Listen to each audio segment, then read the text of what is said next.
Thank you very much. Thank you to the committee, and thank you to Mitch Barnhart, of course, who, by the way, is the only, we had some wonderful ADs, but this particular AD, Mr. Barnhart, knows something about the non-revenue sports, and he really helped make them better. He gave them what they needed, and we appreciate that. I've probably worked here longer than anybody, except maybe Bob Bradley. Maybe whatever, but it's been a long time. And in 1978, I think you saw a picture of Cliff Hagan. He said he had a job opening for the women's golf coach, and would I like to apply for that? And I said, well, I guess so, if you don't have anybody else.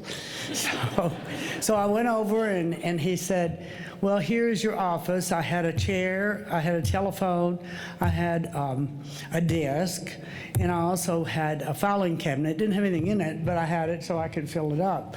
And I made $5,280 for the year. So that was okay. We had no golf course. Now, see, these are bad things, but they turn out better. We had no golf course, so we hit balls at Lakeside. The only problem there was we had to pick them up after we hit them. So we had no uniforms, but you all remember Joyce Rosa, her mother was a seamstress, so she made shorts for us. And then we went out and bought shirts, and we somehow got a logo on them, and that worked out fine, and we thought we were nice looking. We were fine. We didn't know. So then I thought, well, I better do a schedule. We have no schedule. We need to know where to go. So the first one I scheduled was in Miami, and I thought, oh, the girls will be so excited. I made all the plane reservations, made the motel reservations.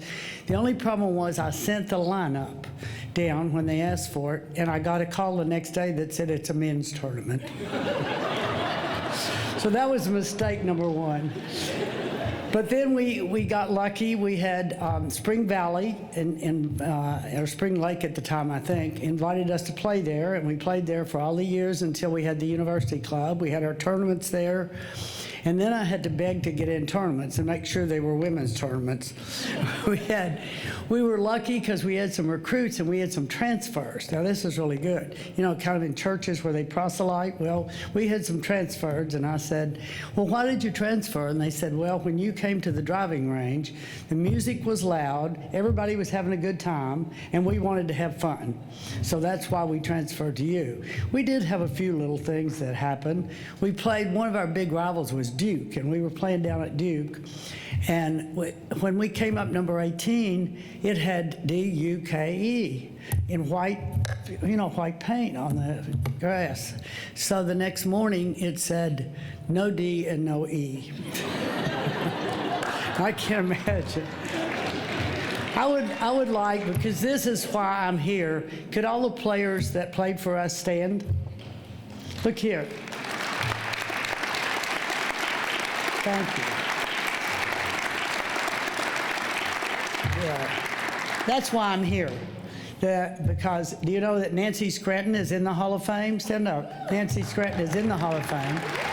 She played she won the DeMaurier. She played on the Solheim Cup. So we're really proud of her. We have Jane Laura Pardis over there, and she was a freshman, and we went out to New Mexico, and I think our team finished 10th, and she finished 12th as a freshman, so that helped us a lot. Yes.